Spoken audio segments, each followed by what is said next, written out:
आप देख रहे हैं न्यूज़ 18 का डिजिटल प्लेटफॉर्म और मैं हूं आपके साथ श्रुति श्रीवास्तव। अब बातचीत शुरू हो चुकी है युद्ध रोकने के लिए और 5 दिनों के लिए अब ईरान के ऊर्जा ठिकानों पर यानी कि पावर प्लांट पर कोई भी हमला नहीं किया जाएगा। ये बड़ा फैसला और बड़ी बात खुद राष्ट्रपति डोनाल्ड ट्रंप ने की है। उन्होंने कहा 2 दिन से बातचीत चल रही है ईरान और अमेरिका के बीच में, जो कि अच्छी बातचीत चल रही है, और उन्होंने कहा अब्बास अराक्ची से बातचीत करने के बाद ये फैसला लिया गया है कि अब ईरान के पावर प्लांट पर 5 दिनों के लिए फिलहाल कोई भी हमले नहीं किए जाएंगे। अब सवाल ये कि 3 हफ्तों से ये युद्ध जारी है। इसके बीच में जहां इजराइल अपनी प्लानिंग कर रहा है, अमेरिका खुद ही कह रहा है कि अटैक रुकेंगे नहीं, तो ये बड़ा फैसला क्यों लिया गया? पावर प्लांट पर अगर अटैक किया जाता, जिस तरह इजराइल ने ईरान के गैस फील्ड पर अटैक किया था, फिर ईरान ने रिटेलिएट करके कतर के गैस फील्ड पर अटैक किया, तो क्या पावर प्लांट पर अटैक के बाद ईरान चुप तो बैठने वाला नहीं था? क्या इस डर की वजह से फैसला लिया गया? क्या 5 दिन के बाद बातचीत के बाद और फिर से हमले वाकई पूरे रुक जाएंगे? अगर इस तरह से ऑयल टैंक पे या फिर हम कहें गैस फील्ड पर हमले होते, तो क्या 1970 और 2022 की तरह फिर से पूरा का पूरा देश ऊर्जा और गैस और तेल की किल्लत यानी लॉकडाउन लग जाती? इन सारे मुद्दों पर हम बातचीत करेंगे। हमारे साथ हमारे सहयोगी अंकुर त्यागी जी, बहुत बहुत स्वागत है सर। और सर, ये बड़ा फैसला जो कि ईरान घुटने टेकने के लिए बिना शर्त के था नहीं, और अमेरिका चाह रहा था वो घुटने टेके, और युद्ध लगातार बढ़ रहा था। इस बीच में ये बड़ा फैसला कि अब उसके पावर प्लांट पर हमला नहीं किया जाएगा, क्यों किया गया है?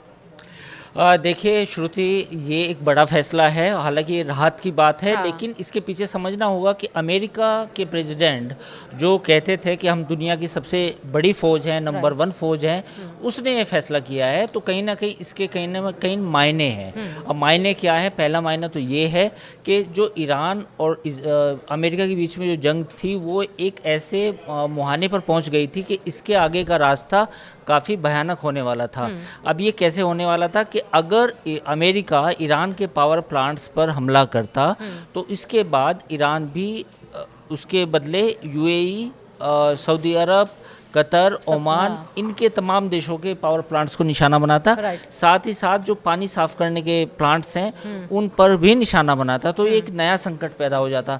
दूसरा, आपको ये समझना पड़ेगा कि अमेरिका स्टेट ऑफ हॉर्मुज यानी कि जो फारस की खाड़ी है उसको खोलने में नाकाम रहा है। कहीं ना कहीं ये समझना, क्योंकि नाटो ने उस तरह से उतनी मदद नहीं दी है, और जिससे ये लगे कि भाई अमेरिका इस पोजीशन में है कि उस फारस की खाड़ी से जो व्यापार होना है वो हो जाएगा। तो ये एक सबसे बड़ी प्रॉब्लम थी। तो कहीं ना कहीं एक ह्यूमिलेशन से बचने के लिए एक फेस सेविंग खुद ही ली है ट्रंप ने कि भाई ये मामला जो है थोड़ा सा 5 दिन का एक पॉज लेते हैं, देखते हैं। अगर बातचीत सही हुई ईरान के साथ तो ठीक है, वरना ये हमले फिर शुरू हो सकते हैं। राइट। लेकिन इसके बीच में ईरान ये कह रहा था कि ये लड़ाई इजराइल और ईरान की है, बीच में अमेरिका फालतू में हाथ धो रहा है, तो हम अटैक से पीछे नहीं हटेंगे। तो क्या इजराइल इस बात को स्वीकार करेगा? ये एक बड़ा सवाल है श्रुति, आपने स्टार्टिंग में ये सवाल पूछ लिया। अब देखना होगा कि क्या इजराइल अमेरिका को फिर से मतलब पुश करेगा कि आप लड़ाई लड़ें। लेकिन अभी ये जो जितनी भी बातचीत हुई है, इससे कहीं ना कहीं लग रहा है कि शायद लड़ाई रुक जाएगी। ऐसा लग रहा है। उसकी वजह क्या है? क्योंकि अगर कच्चे तेल की अगर हम बात करें, ये $150 हुआ, और ये लड़ाई केवल 2 से 3 हफ्ते और चली, तो पूरी दुनिया में एक ऐसा भयानक संकट पैदा होगा जिसके उभरने में कम से कम 5 से 7 साल लग जाएंगे पूरी दुनिया को। और उसका असर अमेरिका पर भी पड़ेगा, यूरोप पर भी पड़ेगा, और भारत पर भी पड़ेगा। तो मुझे ऐसा लगता है कि शायद ये एक डोनाल्ड ट्रंप जैसा उनका तरीका है बात करने का, ट्रूथ सोशल के जरिए, वो उन्होंने एक सही निर्णय तो लिया है कि 5 दिन तक चलिए, एक मौका खुद को एक मौका देना चाहिए और ईरान को भी मौका देना चाहिए। ये बात अलग है कि ईरान की मीडिया में इस खबर को दूसरे तरीके से देखा जा रहा है, और वो जाहिर है वो अपने आप को दिखाएंगे कि भाई हमारी जीत हुई है।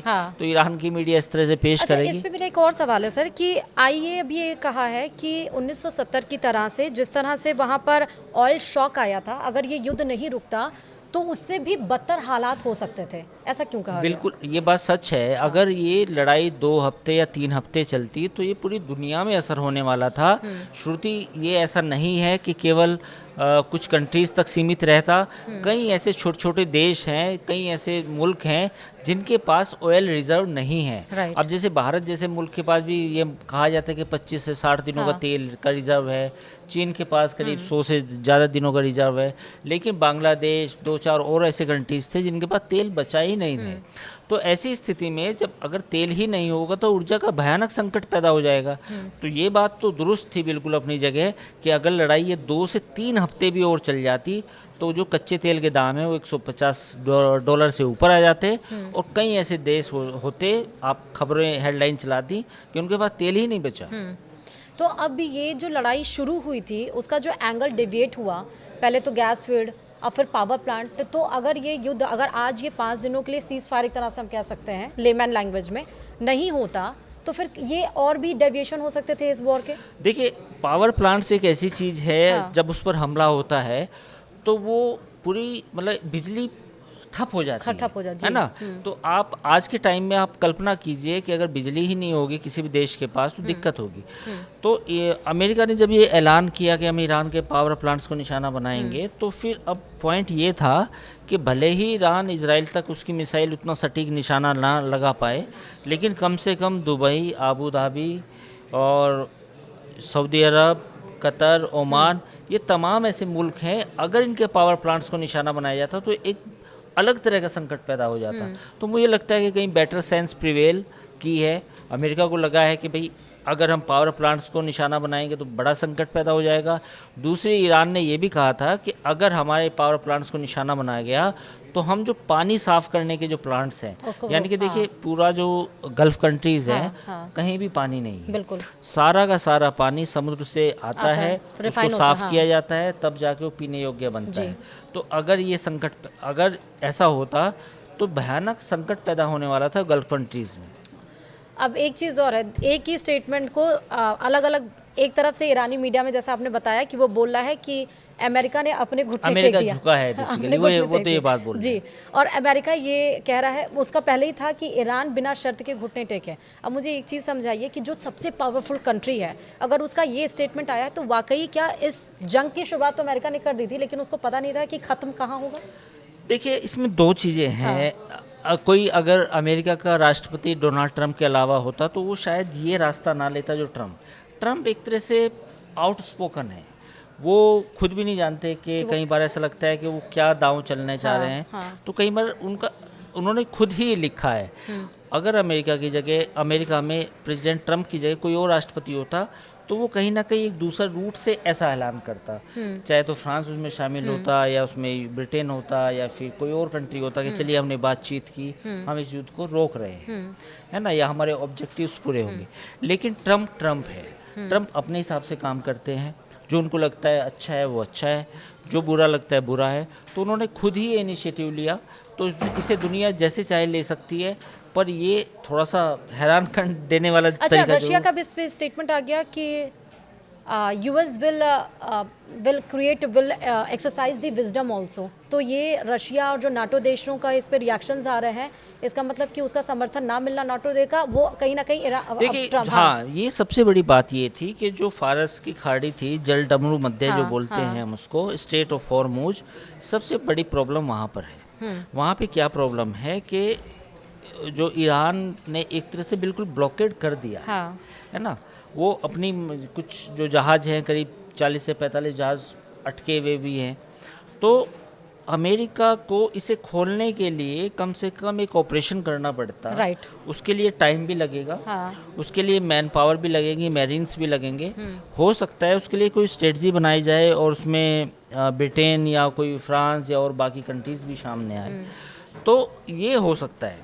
तो ये मुझे लगता है कि जो टर्निंग पॉइंट है इस लड़ाई का वो स्ट्रेट ऑफ हॉर्मुज है। और जो ईरान ने दांव चला था कि मैं इसे ब्लॉकेड कर दूंगा, वो उसका सबसे बड़ा तुरुप का इक्का है।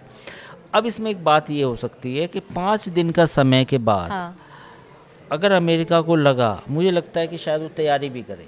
क्या डिप्लोमेटिक तो नहीं है ये? मुझे लगता है, ऐसा लगता है कि शायद अमेरिका ने 5 दिन स्ट्रेट ऑफ हॉर्मुज को खोलने की तैयारी के लिए टाइम लिया है कि 5 दिन वो हमला नहीं करेगा। हाँ, इस दौरान अमेरिका वहाँ पर बैकफायर तो नहीं करने की तैयारी कर रहे हैं? हो नहीं, बैकफायर हो वो एक अलग बात है, वो एक अलग डिस्कशन है कि क्या ईरान ऐसा होने देगा।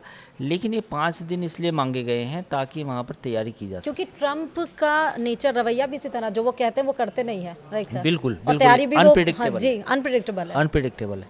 तो it may be that you have taken 5 days of window, 5 दिन की ले ली विंडो। हाँ। क्योंकि देखिए जो पूरा यूएस आर्मी का जो मूवमेंट है, मरीन्स का मूवमेंट है, वो अभी भी है, वहाँ मोबिलाइज किया जा रहा है। अमेरिका से 2500 सैनिक उन्होंने पहले डिप्यूट करने की पहले बात है, जी, डिप्यूट हाँ। किए हैं और वो और अपने सैनिक साजो सामान मंगा रहे हैं। हाँ, हाँ। तो may be it's a greater plan of America कि वो पहले खर्ग आइलैंड जो सबसे बड़ा हाँ, वहाँ का जिसको आइलैंड को जिसको लेने की बात कह रहा है, जिसको लेने की yes, बात yes, हो रही है, हाँ। वो प्लस स्टेट ऑफ हॉर्मुज, उस पर कब्जा करने का ये 5 दिन की एक रणनीति हो सकती है। पूरा मोटा मोटा यही है। मोटा मोटा यही है। तो आपने समझा कि आखिरकार ये 5 दिन का जो पावर प्लांट पर अटैक ना करने का, कोई भी हमले ना करने के पीछे की स्ट्रैटेजी फिलहाल क्या हो सकती है, वो हमने डिस्कशन किया। लेकिन ये ज़रूरी है कि 5 दिन का यहाँ पर हमला रुकना चाहिए था, क्योंकि तेल की कीमतें उछाल मार रही हैं, गैस की कीमतें उछाल मार रही हैं। लेकिन अब अगर एनर्जी की संकट, ऊर्जा की संकट पैदा हो जाएगी तो बिजली की दरें भी बढ़ेंगी, जो यूरिया खाद होते हैं उन सब की भी कमी आपको देखने को मिलेगी। और जैसा हमने बताया कि 1970 और 2022 में रशिया यूक्रेन में जिस तरह से युद्ध हुआ और तेल और ऊर्जा का संकट पूरे ग्लोबली देखा गया, उस तरह से इन देशों के बीच में युद्ध के बाद भी इस तरह का असर कहीं ना कहीं देखने को मिल रहा था। जबकि आईईए ने कहा है कि उस समय एक दिन में 1 मिलियन बैरल खर्च किया जा, 10 मिलियन, माफ करेगा, 10 मिलियन बैरल वहाँ पर तेल खर्च हो रहा था। इस समय जो युद्ध छुड़ा हुआ है यहाँ पे 11 मिलियन बैरल तेल खर्च किया जाता है, यानी कि 1% उससे ज़्यादा खर्च किया जा रहा था। तो आप सोचिए 3 हफ्ते के बाद अगर युद्ध और आगे बढ़ता फिर क्या हो सकता था। बहुत बहुत शुक्रिया सर हमारे साथ जुड़ने के लिए इस डिस्कशन में। फिलहाल हमारे साथ बने रहिए, देखते रहिए न्यूज़ 18 राजस्थान। नमस्कार।